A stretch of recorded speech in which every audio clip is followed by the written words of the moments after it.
Let our top focus on WION right now. West Asia is bracing for a potential regional conflict after Israel launched strikes against Iran, targeting its nuclear sites and ballistic missile factories. Israel's ally, the United States, who has been involved in nuclear negotiations with Iran, says it was aware of Israel's plans. U.S. President Donald Trump said he gave Iran a 60-day ultimatum almost 2 months ago. Trump says he had asked Iran to make a deal, claiming that the Islamic Republic is facing the repercussions of its inaction on the 61st day. Referring to Washington's marathon nuclear negotiations with Tehran, Trump says he gave Iran many chances to make a deal. He said Tehran perhaps has a second chance to sign a deal before nothing is left. The U.S. president said that Washington curates the most lethal weapons in the world, warning that Israel has most of them and knows how to use it. U.S. officials have reportedly confirmed that Israel informed the Trump administration that large-scale attacks were coming.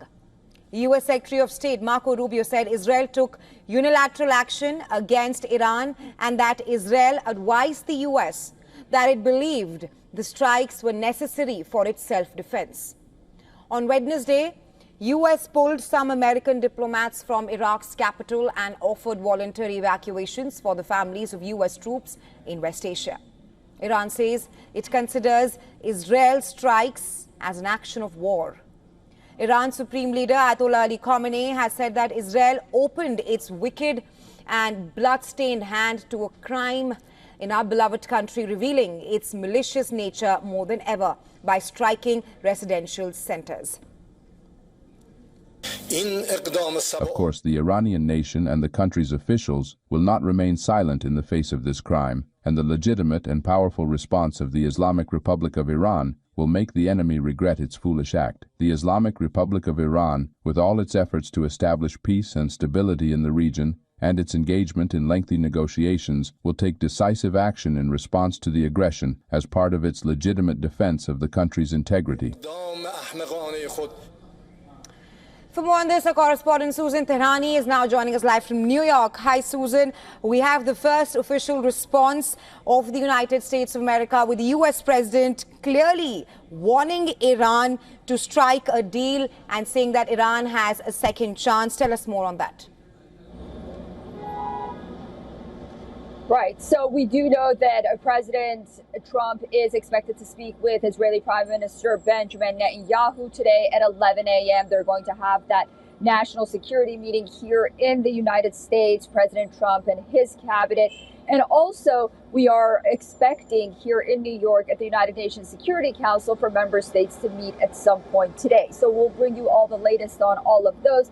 But yes, it appears that President Trump, despite the fact that it's been reported by Reuters and others that Iran has stopped at negotiating with the United States on its nuclear program, President Trump seems to be willing and open for Iran to come to the negotiating table and make a deal, even as we saw the past hours of strikes from Israel against Iran. Whether or not Iran will show up at that meeting, many analysts believe it's very unlikely, but this is where we stand right now. Right, Susan, thanks for getting us the latest. We'll, of course, very closely track the conversation between Trump and Bibi, which will take place just a short while from now. Well, we're also being joined by Dr. Abna Cohen, Professor of Non-Proliferation and Terrorism Studies, Middlebury Institute. Welcome to WION, Dr. Cohen. First up, how do you see the U.S. role in all of this? While Trump has clearly agreed that U.S. was aware of the preemptive strikes carried out by Israel, but the U.S. Secretary of State Marco Rubio has clearly said that there was no involvement of the United States of America. Yes, the way you just expressed it's fair and correct. I think Israel has notified the United States sometime before the actions, possibly a day or two before. It appears that at one time, President Trump has been trying or did try to dissuade Netanyahu to do it right now. I believe the Israeli plan was so delicate and so much time has been invested into it, and there was so many, so to speak, attractive elements that Israel wanted to do it after after the ultimatum, Trump ultimatum was gone. And the United States was not directly involved on the offensive side. So I think that's fair. How far the United States went in its effort to dissuade Israel to do it, it's as of now unknown.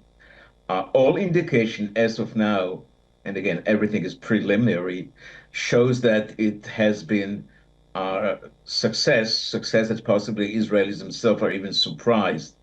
This is the first day of something that could take weeks even, possibly even more, and it's very, very difficult to know.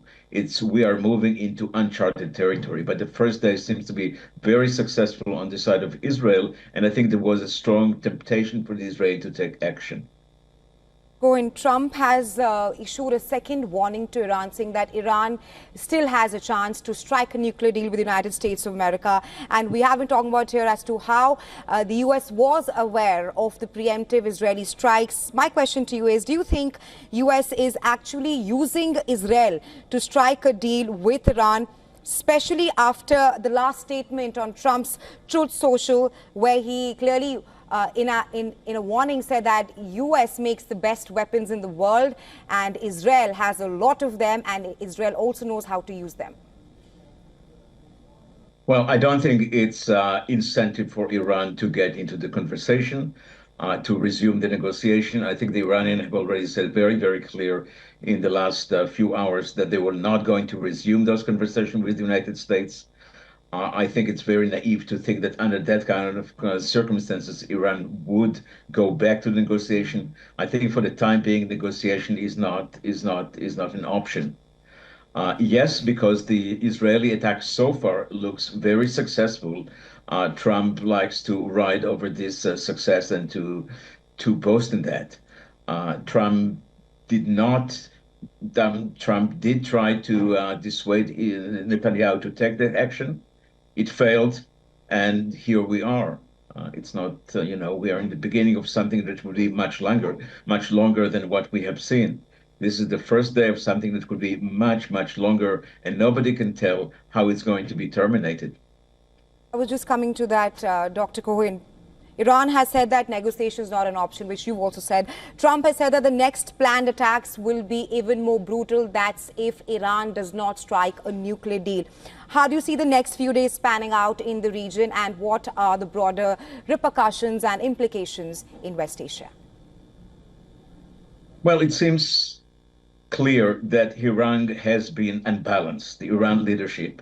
Israel was smart enough and had apparently fantastic intelligence to hit particular peoples at the nuclear side, but also at the leadership side and at the military leadership side. It seems that the top leadership of the Iranian Air Force under the Revolutionary Guard has been largely eliminated. And that may explain why Iran so far has unable to respond to Israel. This is a surprise. The expectation was that within hours there would be a massive retaliation. This has not happened so far, and it is roughly 26 hours after the whole thing started. It will come, and we will see. Israel has used major force, I think number of waves, with over hundreds of aircrafts involved, using some hundreds of targets. And we will see. We are moving into uncharted territory on the military side, on the political side, and the region has moved to a new phase. Dr. Cohen, you speak of how these are uncharted territory, but how do you assess the United States of America's position if Iran retaliates to Israel's preemptive strikes? And that's what Khamenei, Iran's supreme leader, has also warned. Yeah, I think a great deal depends what would be the Iran, once Iran get back to itself and started to retaliate militarily, whether they would devote all of their force only against Israeli targets in Israel itself, or whether there would be other targets, including in the region, let alone American targets. I tend to think that the United States and President Trump seems to pushing that indication, pushing that side, that the United States would help Israel to defend itself, but would not join offensive actions, whether to the extent that would be further offensive action on the Israeli side. I think it's likely to happen. I think it's the first day will be many others.